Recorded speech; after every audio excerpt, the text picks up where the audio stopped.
Hello there, ladies and gentlemen, and welcome to another episode of CookieCast. Today on CookieCast, it's the football podcast. What else would it be? Name's in the title. We are a man down. He's not faking an injury. He's just not here. Matt, wherever you are in the world right now, we miss you. Come back to us. Not to worry. Paul's here and Stuart here, and they'll man this boat. Yeah, let's go with boat. I'll man the boat. We've got information about what happened in the England games, and we've got predictions for the upcoming games over the next week. If you're watching us on YouTube, wave at the screen. We'll wave back. While you're waving, use your other hand to click the subscribe button and become a hero with one click. If you're listening along, that's fine. Wherever it is you are getting this podcast is wonderful, but if you can subscribe, it is a big help and we appreciate it. So here we go. This is CookieCast, the football podcast.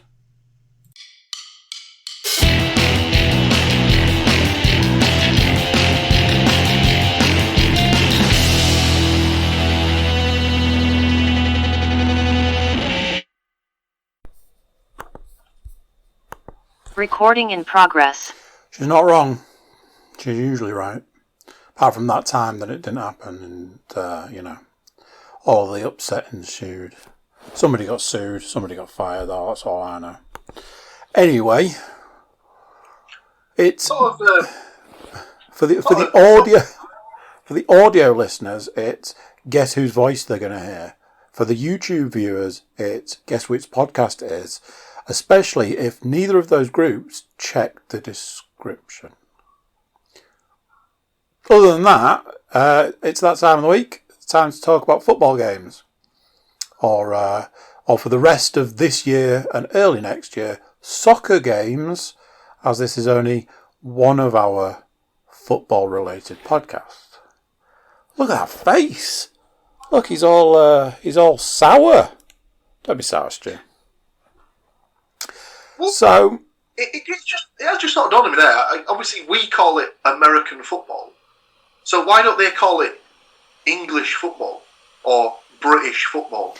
I think they have a tendency to call it English soccer. Well, they call it the English Soccer League, which is all kinds of wrong. But yeah, the one that used to do my name was the British Premier League. That's the one that pisses me off, and I don't really have a dog in this fight. But yeah, when they do the Premier League, it's like, Premier, get out.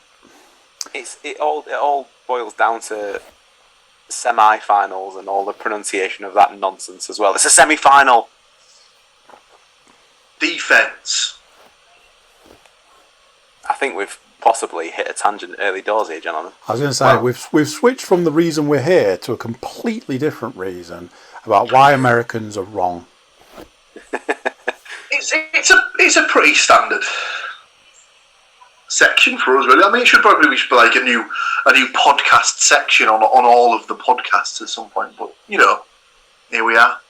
Anyway, welcome along, ladies and gentlemen, to another instalment of the as yet to be titled football podcast for this upcoming season. Obviously, when we get to like week 27 or something, and it's still just called the football podcast. I mean, I was about to say, I'm pretty sure that ship has sailed now. We're up to like episode something. Well, we are basically the Washington football team of football podcasts at this point. Absolutely, yeah. Take a rip off Alan Davis on Dave. Why? And just come up with a title per episode at the end of the episode. So whatever the main theme has been, or the quote of the episode, could be the title of the podcast. I'm sure Andy would absolutely love that in listings. And yeah, buddy. But yeah, it's your weekly roundup of what would usually be all things Middlesbrough, Hull and Nottingham Forest in the Championship. However, as we discussed last week, we're in the middle of an international break, And again, not to date the podcast at all, but we are currently in the middle or towards the end of England's last fixture in said international break. They're currently playing Poland. I won't divulge the score until the game finishes for predictions purposes, but we're quite close to the end. We're into the 86th minute now, so we should be finished within the next 5 or 10 minutes max.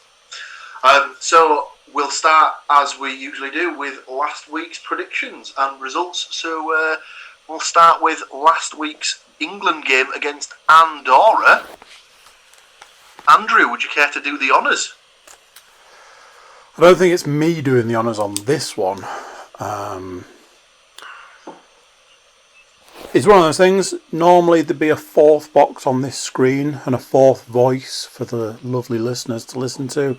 Matthew is otherwise indisposed, as were his predictions. So just the 3 picks. I'm not going to lie, boys. When everybody started throwing out 5-0s, I was like, you lunatics. 5-0. Because I had to write it next to the word England. And I'm like, come on, don't make me do this. Don't make me do this. But apparently, my glass half empty attitude when it comes to English football is not the way we do things here. I should have followed in your boys' line. I should have gone crazy. 5-0s. 5-0s. 5-0s. Or, anybody? Bueller? Correct. It was 4 lovely England goals and 0 Andorra goals. Now what I can tell you here is we didn't have to worry about any Andorra goal scorers, as there were none, and we didn't pick any. Even I didn't pick any. Because, I'd have had to look it up. And, I'm lazy. I think we'd have been struggling. Let's be honest. I certainly don't know any Andorran-based footballers or Andorran footballers. Well, there we go. If you don't know any, I can't imagine the internet knows any. If you don't know any. Well, you'd be surprised. I'd have to go back to the stats as well, but I don't know if Andorra have ever scored against England. I know they've never even got a draw against them. So England have won every single game they've played against them, which, against a team that is fairly far down the FIFA rankings, is understandable. But yeah, no goals for Andorra. All information that would have been useful before making my pick. There was some comment by the commentary team during the game actually about the fact that they would have celebrated like they'd won had they scored because of their scoring record. So that kind of reinforces Paul's point there. So as previously mentioned, you boys were all over them goals, throwing goals left, right, and centre. Let's do it this way. I'll tell you what I put down. It's no surprise. I put 1-0. And I put one second. I put Bamford to score. Well, going off last week's podcast where we referred to him as former Middlesbrough striker Patrick Bamford, because he didn't score, we can refer to him as Leeds player Patrick Bamford. In the similar vein to Britain's Andy Murray suffers success or has success at Wimbledon, whereas Scotland's Andy Murray is always the one who fails when it comes to him being knocked out. Correct. That is how it should be. So we've got 5-0s to deal with and 4-0s with a score. So we're already looking real nice. So straight away, points on the board. Both of you get a point. For one of you, it only got a little better than that. One of you correctly... Oh, does somebody want to relay the goal scorers before I tell you which of those were correct? So, off the top of my head, I can remember there were 2 strikes by Jesse Lingard. There was a penalty from Harry Kane. And the fourth goal scorer is escaping me. I can't think who it was. It was Bakary Saka. Ah, yes. Now, it's not surprising that Stu knows the answer to that. So, Paul followed in my footsteps, as you would expect, and went with Bamford to score twice. So that accounts for 2 of his 5 out the window. I'm just going to rip that plaster off. Basically, Paul did correctly predict Lingard to score. Of a possible 7 points Paul could have got, he ended up with 2. So currently, it's 1 for me, 2 for Paul. Obviously, we know who's won the week. But the question is, and this is where things get real important,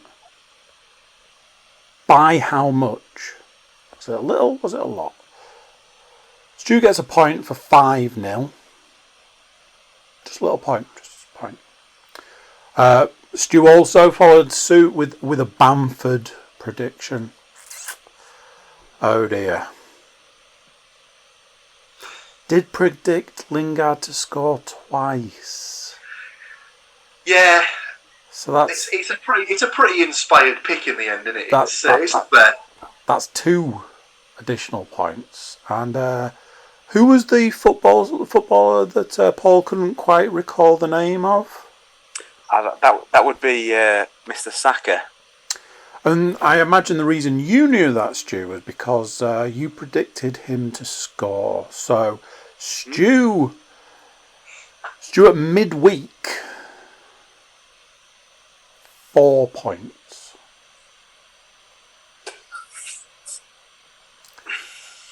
So that's double the next person down. Now, I don't want to ruin anything here. Paul, can you tell me how many minutes are left in the game? Currently, no, for a very specific reason, in that Poland have just scored. Shit. It was in injury time, so we are very close to the end of the game. It was I think it was a centre back who scored, but we'll go through that in due course. But yes, we are into 3 minutes of 4 added on, but I'm pretty sure of that 90 seconds was the Polish players going absolutely mental. So we're very, very close to the end. Let's put it that way.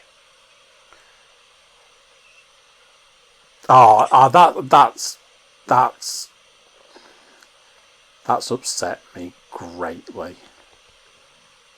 What were you on for some points, Andrew? Not just some points. Because the combination that was laid out on this page allowed for a very close situation to have arisen. However... Well, I'll tell you what. Obviously, we can't give the result, as we don't have the result yet, but you can update a few things in the book. So, I was going to say the first England goal. So far, the only England goal was scored by Harry Kane.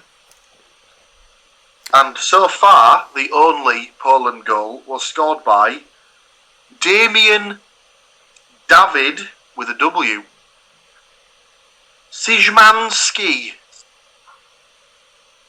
Good luck spelling that. Bless you.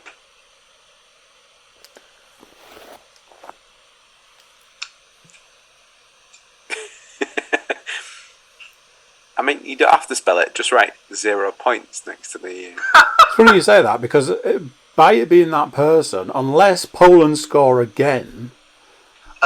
no one's going to be scoring again, as the game has just finished 1-1. Okay, so...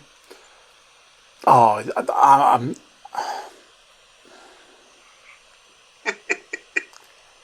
Don't want to play this game anymore. So many weeks of terrible predictions from this man here, and he finally gets the chance to taste victory. And he has it snatched away. If it's any consolation, the England team know exactly how you feel right now. So I don't believe that's true, Stu. So, what we've got here is a situation where we went from loads of points to almost no points. Myself and Stu were about to taste deuces. I would have been tasting the three-peat. Even Paul, he's in the room. We'll have to give him a point. As it is now, 1 point for Paul. No points for Stu. I mean, that's from 2 to nothing. 1 point for Mr. Cook. Our end result is as follows. Myself with 2. Paul with 3. Winning for the week. New. Is it new or is it current? retaining, I think. I was going to say, I'm pretty sure we had a conversation last week about Stu can't pick a wrestling match, but he can certainly pick a football game. Let's just cut that right there. There is no predictions championship. There is no trophy. Paul, there is nothing. Paul, it's time we break it to you. We know that the competitions that Paul organises, there's never a trophy. Whereas, if you happen to tune into Getting Over, you'll see the trophy every time in the terms of that championship belt. So. Here it is. Look at it. Look. The football podcast predictions tiara. I'll put it on for you, Stu. Literally, first thing I could pick up, it was either this or a Frozen bracelet.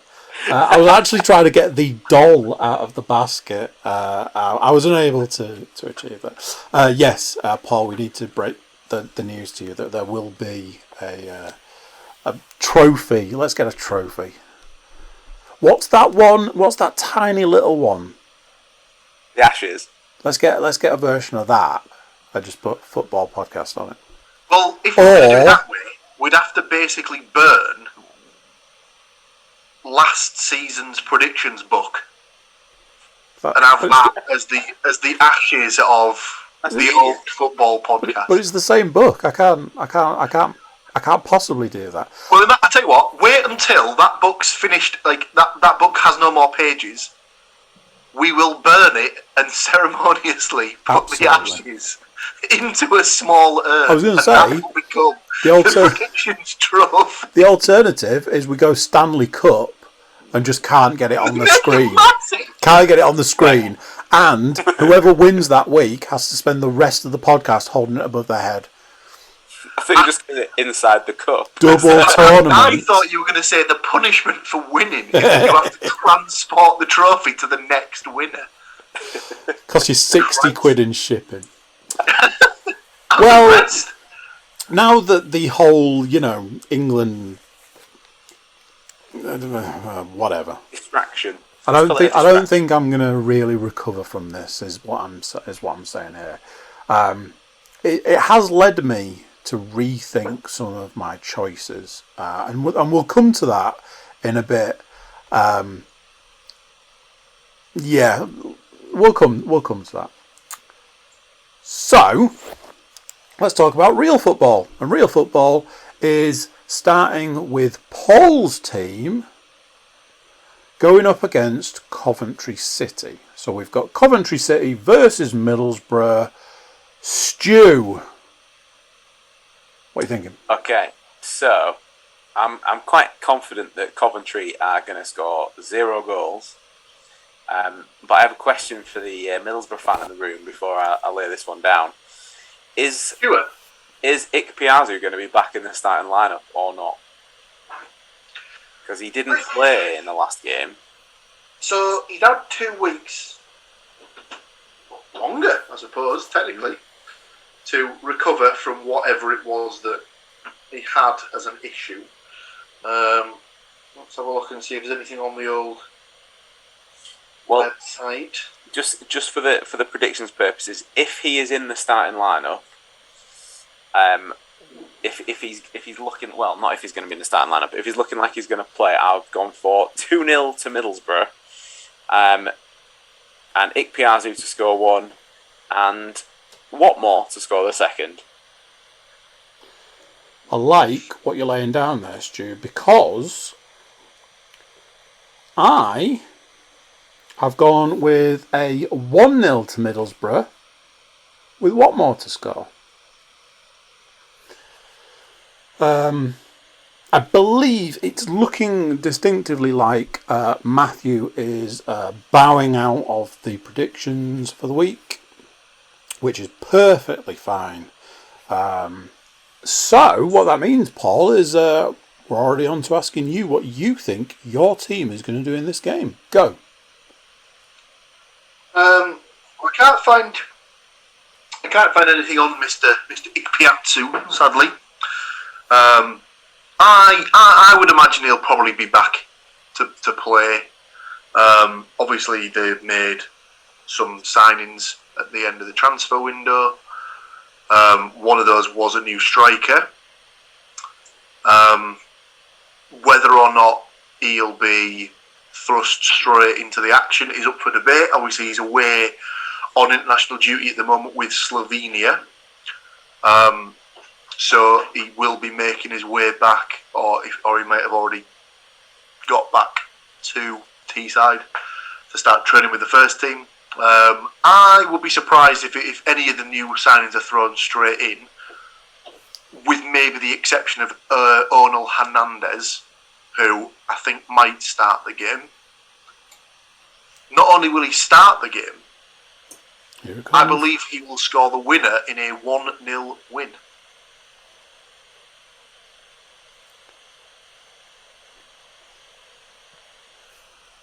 Okay. Very similar scores there. Very similar goal scorers.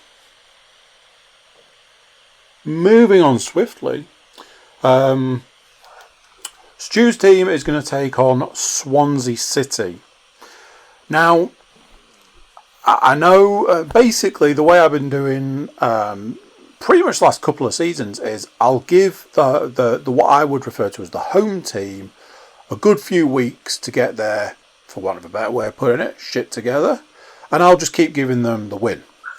If they can't get the job done, Nottingham Forest, then I will not only switch to going against that team, as time goes on, that thumping will get worse. Pretty sure that I was on the fence with the Hull City situation a couple of weeks ago. However, I've decided to come off the fence today, and I've gone 1-0 to Hull City, and as I keep predicting it, I'm not going to stop until he actually scores a goal. Lewis Potter to score. 1-0 for me. Lewis Potter, Paul. I like that. I've got no sort of qualms with that. I am going to go for a draw. I'm going to go for a 1-1. Now, I'm not entirely sure who Swansea have got now, because they've sold an awful lot of their players. So I'm going to have to do a little bit of digging around and see what was in their team the last time. Oh, actually, stick me down for Piro. Piroe. I think he's got 3 in his first 4 or 5 games. So. Is it Poirot? Hello. Yeah, Piro. And then the whole goal, I'll go for Malik Wilkes. Let's go.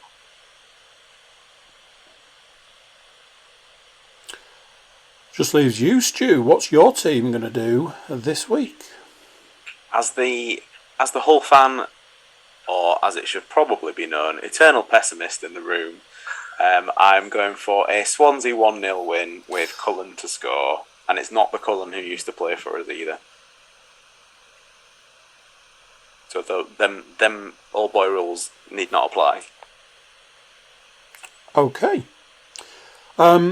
He's not here, but we're still going to feature his team because it's part of the package. Nottingham Forest versus Cardiff City.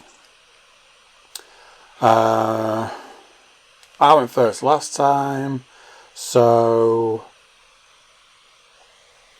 Stu, why don't you tell me what you think? I know you've just gone, but give us it again. He's not in the room, but we'll still give him a goal. So I'm going for a Nottingham Forest 1, Cardiff 1 scoreline, with Zinkernagel to score for Forest, just because I really want that to happen. Fantastically named footballer.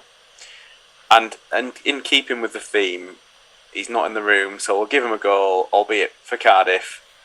So let's have more as the goal scorer for Cardiff. Okay. As I mentioned before, I have officially given Nottingham Forest their marching papers, and as he's not here, don't have to give him a goal. 1-0 to Cardiff City. Tomlin to score. Paul. So what was that? Stu's gone for a draw, you've gone for a Cardiff win. So it's up to me to pick up the Nottingham Forest win for Absolutely. all bases covered, yeah? Yeah. Absolutely. I will go for a 2-1 Nottingham Forest win. They've got to get a win at some point. I reckon they might get it here.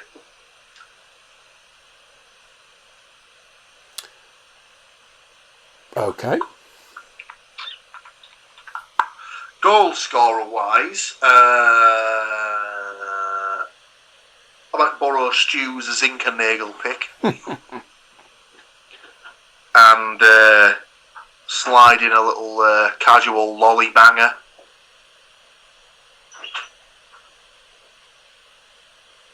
Okay. And as for Cardiff, I'm just going to have a quick check to see what they had in terms of guys playing from the last time they were out. As I do like Kiefer Moore, but I don't like him enough to pick him to score. And I can't even pick the goal scorer from the last game because it was a Bristol City own goal. What is the chances? So I will go for Marlon Pack.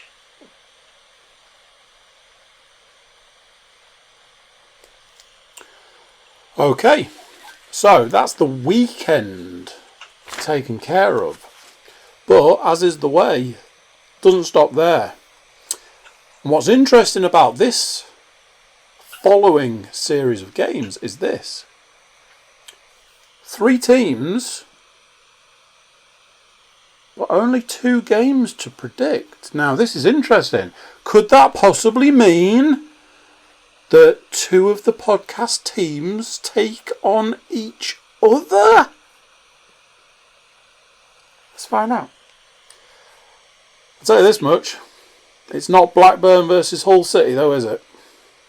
You're right, Stuart, it's not. What we're seeing here in Blackburn versus Hull City is Hull City winning 1-0 with Wilkes to score. Paul, agree or disagree? Disagree. I'm going to go for them to get back-to-back draws. I would like to put them down for a 1-1 draw again. Interesting. Scorers? Obviously the rather exotic Ben Brereton Diaz to score for Blackburn.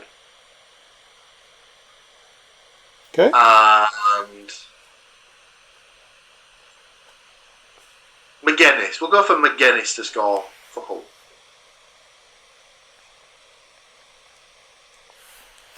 Just leaves you, Stu. Are you with your team or against them?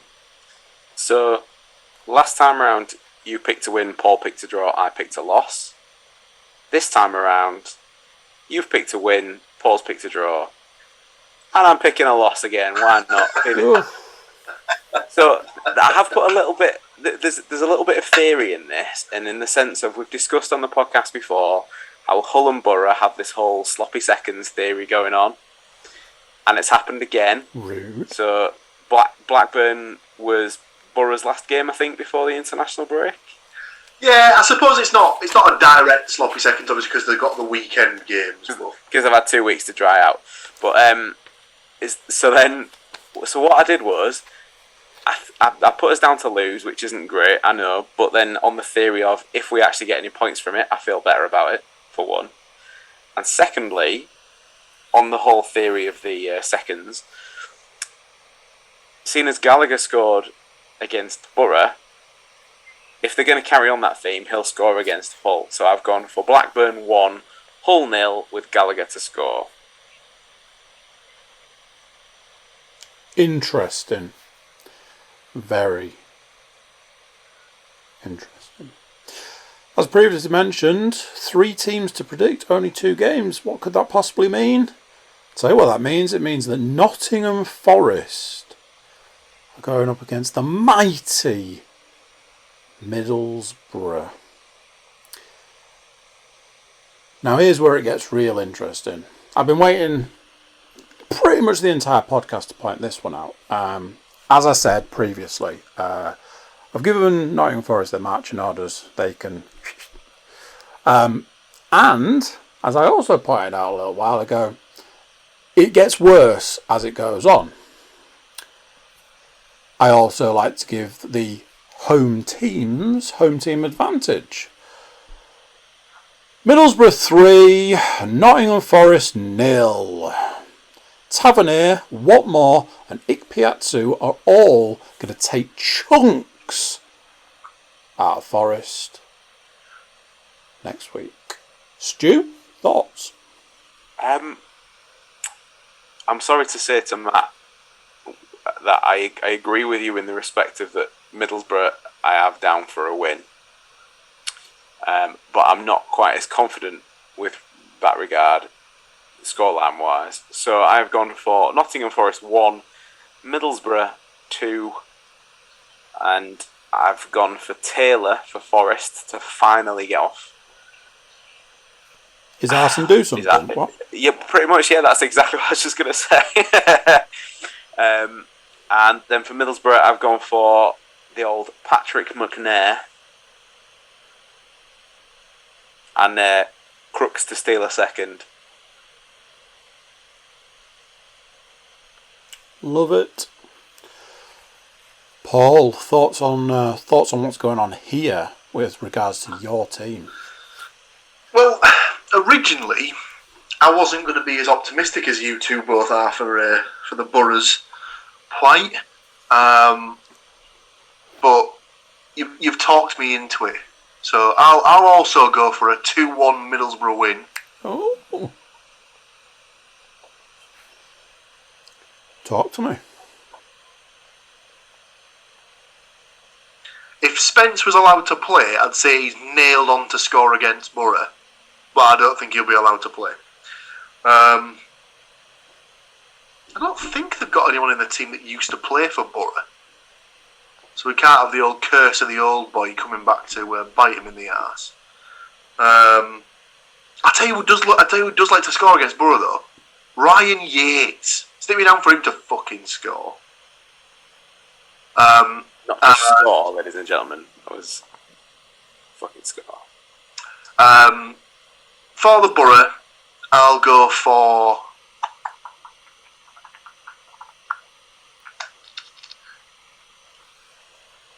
Here we go. I'll have a Grant Hall goal. I thought you said Grant Holt then. I was like, okay. Not running back the years. And a first goal in Middlesbrough colours for the new striker, Sporar. Don't think he'll start, but I think he'll come on and he might be the catalyst to change the game. Let's see, we'll go with that. Well, that prediction officially closes the book for the week. All predictions are in. All T's are crossed, I's are dotted. The way we've been doing it this season is we've been front-loading predictions, and back-loading football news. I know that Stu was firing off football factoids before we started recording, and I'm sure that our resident football knowledge base has plenty of information for you lovely people. So this is a section of the podcast that we like to call the football news. Gentlemen, what news have we got in the last week? Well, as we know, it was the international break, and again, as we know with me with the wrestling, we also like to talk about the first time ever. So, for the first time ever, or certainly I've ever seen it, I've seen a international football match suspended because police burst onto the pitch at around 10 minutes to detain wanted footballers from the Premier League. So basically, if you've not seen this, this was Brazil versus Argentina.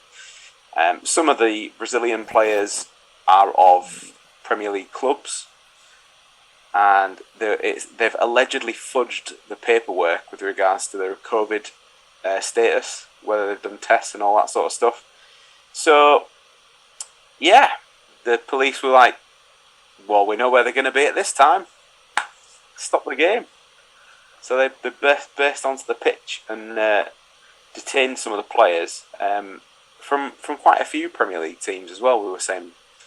So, was it Man United, Man City, Chelsea, Liverpool? Was it Villa and Wolves were the other two? Leeds and Liverpool. I think it was all the top four and Leeds, I think, were the affected teams. So you've got Edison and Alisson, so keepers for Man City and Liverpool. Leeds is Rafinha, who is quite a big name for them, really. It's a bit of a... that'll be a massive blow, because I think he's quite pivotal to how they're playing at the minute. They've got Dan James coming in now, surely. Well, yeah, that's also true. Thiago Silva at Chelsea, so centre-half, maybe not a guaranteed starter, but it'll certainly be a miss. There was also Gabriel Jesus at Man City, Firmino and Fabinho both at Liverpool, and then the one plus that comes out of it is that Man United don't have to pick Fred, so that'll be a bit of a blessing in disguise. So, yeah, no Fred for Man United this weekend, which I imagine will probably get a bigger cheer than when they actually read out the team. So,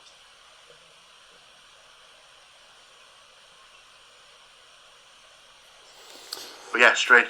The only time I've ever heard of something similar to that, like not the game being stopped, but a player being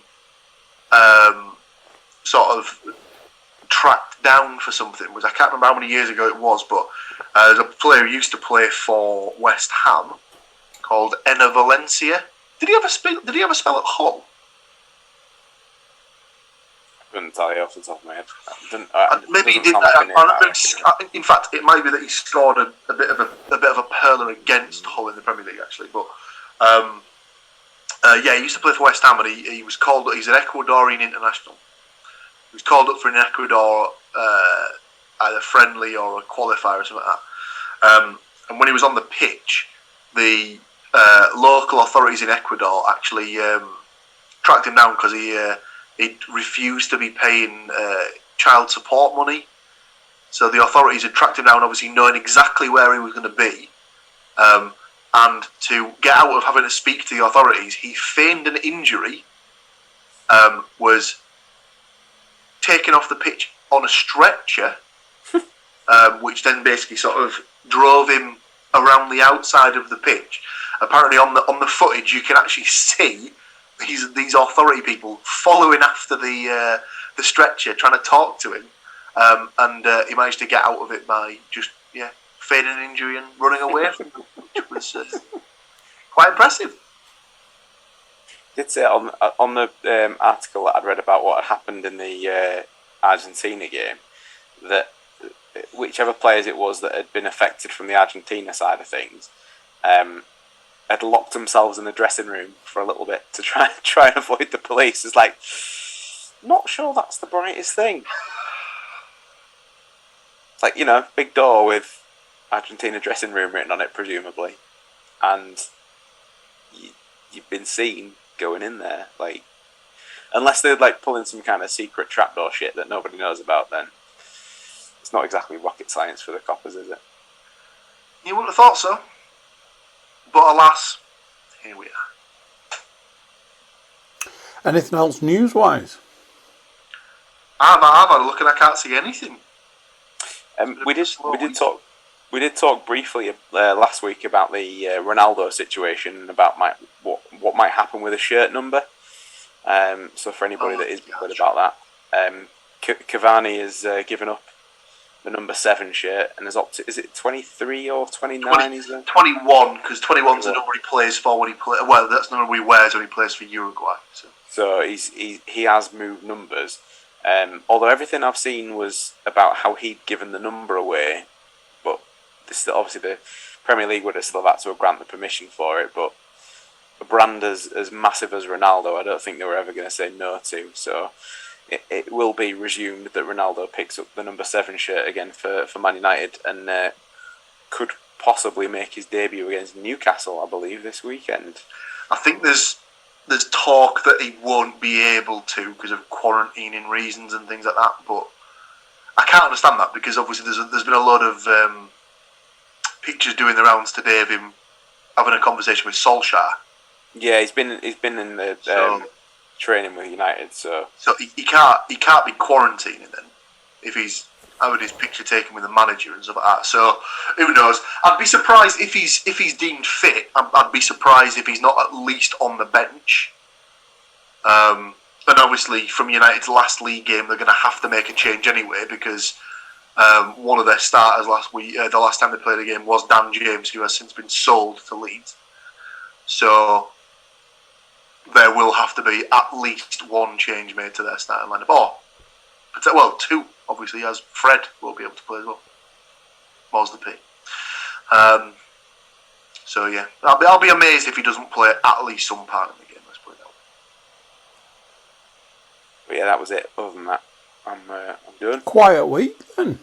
Quiet week. Leaves me then to ask: is there any other business, gentlemen? I've got shaking heads here, and as we all know, I don't have any business being here. So I'll say thank you to you gentlemen for joining me, taking these lovely people through the choppy waters that is the football world.